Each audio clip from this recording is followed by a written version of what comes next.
আসসালামু আলাইকুম রহমতুল্লাহ। আশা করি তোমরা সবাই ভালো আছো। তোমরা যারা এবার 2025 সালে এইচএসসি পরীক্ষা চট্টগ্রাম বোর্ড থেকে বাংলা দ্বিতীয় পত্র যে দিলা, তোমাদেরই সিকিউ এবং এমসিকিউ পরীক্ষা হয়েছে।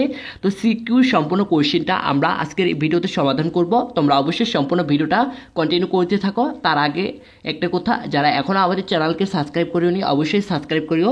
তোমরা একটু লক্ষ্য করো, আমাদের হচ্ছে এখানে 1 নম্বরে খ নাম্বারটা দেখো, যে কোনো 5টি শব্দের শুদ্ধ উচ্চারণ লিখো। অর্থাৎ এখানে অনেকগুলো শব্দ আছে, তো সবগুলো শব্দ থেকে যে কোনো 5টা শুদ্ধ উচ্চারণ লিখতে হবে।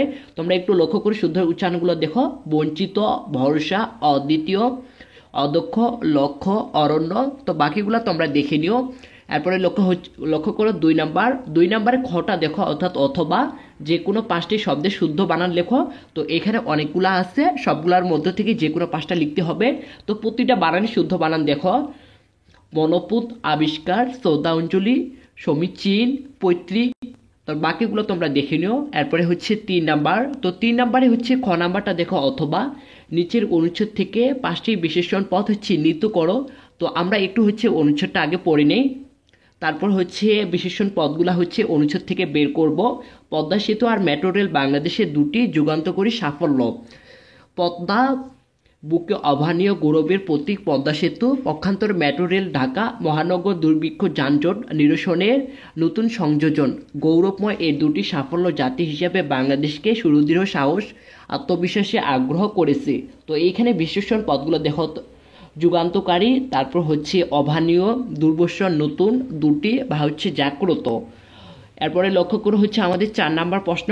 4 নাম্বারে হচ্ছে খটা লক্ষ্য করো, অথবা যে কোনো 5টি শব্দের ব্যাস বাক্য সহ সমাস নির্ণয় করো। তো এখানে অনেকগুলো আছে, তো এগুলোর মধ্য থেকে হচ্ছে ব্যাস বাক্য এবং হচ্ছে সমাস বাক্য নির্ণয় করতে হবে। তো দেখো নৈকট্য, তো আমরা এরকমভাবে হচ্ছে ব্যাস বাক্য তৈরি করতে পারি। নেই, কো, আর। তো ব্যাস বাক্য এবং সমাস বাক্য এখানে দেওয়া আছে, তো এখানে সবগুলাই দেওয়া আছে, তোমরা হচ্ছে দেখে নিও।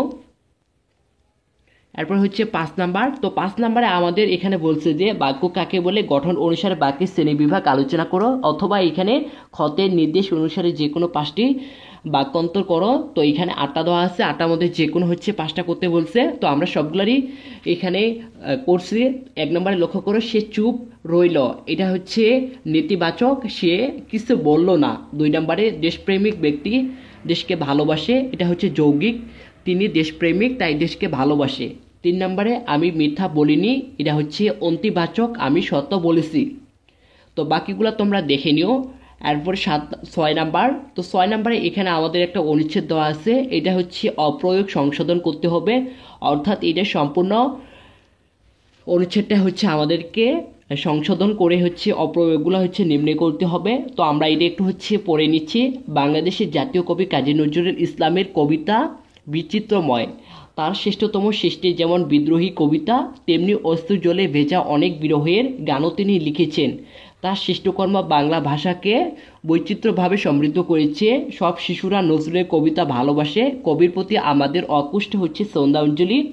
তো এইখানে লক্ষ্য করে বিচিত্র, তো এটা হচ্ছে বৈচিত্র্যময়, তার শ্রেষ্ঠ অশ্রুতে চোখের জলে, তার হচ্ছে বিস্তৃতভাবে। তো বাকিগুলো দেখে নিও। অথবা অথবা তোমরা যারা দিয়েছো খ, নিচের বাক্যগুলো শুদ্ধ বানান লেখো। তো এখানে বাক্যগুলো দেখো, সাধারণ ভুল, বুঝতে না পারা লজ্জাকর, এইটা হচ্ছে লজ্জাকর, পড়ালেখার মনোযোগিতা থাকা ভালো, প্রতিযোগিতা, দৈন্যতা কোনোভাবেই প্রশংসনীয় নয়, ধন্যবাদ দিনটা, মামলা চালাতে গিয়ে লোকটি সর্বনাশ হলো, এটা হচ্ছে সর্বনাশত্ব, ভুল লিখতে ভুল করো না, এটা হচ্ছে ভুল, সব পাখিরা উড়ে চলে, পাখিগুলো সব উড়ে চলে, বাংলাদেশ একটি উন্নয়নশীল দেশ, এটা হচ্ছে উন্নয়নশীল।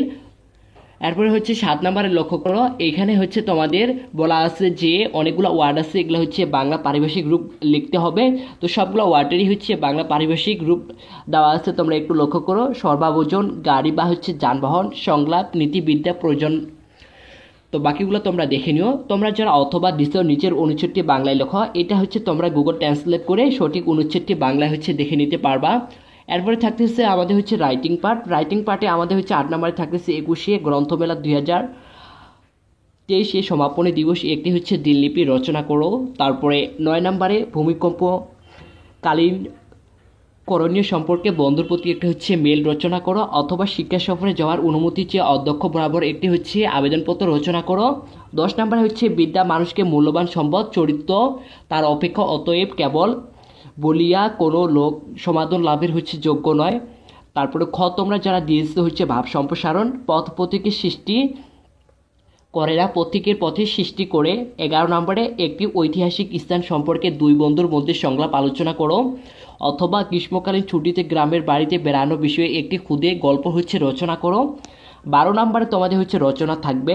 রচনাগুলো কী কী আসে তোমরা একটু লক্ষ্য করো। নিচে যে কোনো একটি বিষয়ে প্রবন্ধ রচনা হচ্ছে করো অর্থাৎ লিখতে বলছে, তো এটার জন্য হচ্ছে 20 মার্ক অবশ্যই 5 পাতা এপাট ওপাট করে হচ্ছে 10 পেজ যেটা হয়, যেহেতু এটা হচ্ছে 20 মার্ক থাকতেছে। তো 1 নম্বরে আমাদের আসছে কতে দেশপ্রেম, দৈনন্দিন জীবনে বিজ্ঞাপন ও প্রযুক্তি, অবশ্যই বাংলাদেশের সাম্প্রতিক উন্নয়ন এবং হচ্ছে নারীর সক্ষমতা।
ভিডিওটা ভালো লাগলে অবশ্যই লাইক, কমেন্ট এবং চ্যানেলকে সাবস্ক্রাইব করে আমাদেরকে সাপোর্ট করবা। দেখা হবে আগামী কোনো নতুন ভিডিওতে, ততক্ষণ পর্যন্ত ভালো থাকবা। আল্লাহ হাফেজ।